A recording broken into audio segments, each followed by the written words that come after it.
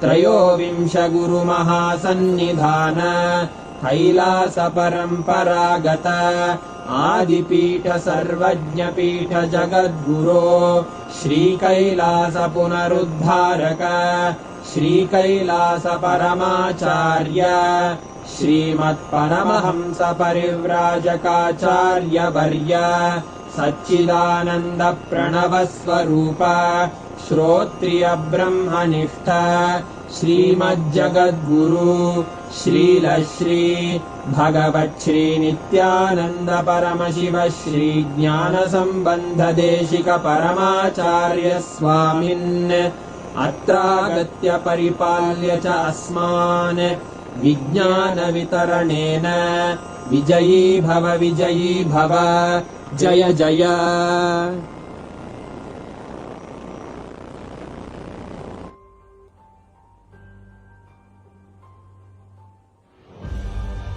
What I mean by the word KAILASA, listen intensely. Enlightenment ecosystem, literally enlightenment itself, in your own home, wherever you are. If you cannot come to KAILASA, it's okay. KAILASA can come to you. KAILASA coming to you is KAILASA.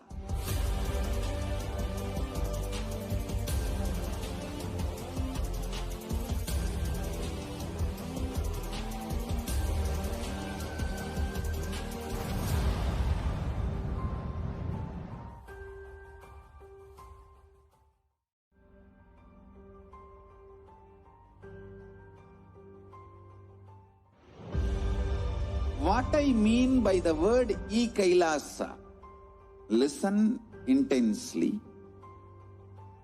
Enlightenment ecosystem, literally enlightenment itself, in your own home, wherever you are. If you cannot come to KAILASA, it's okay. KAILASA can come to you. KAILASA coming to you is KAILASA.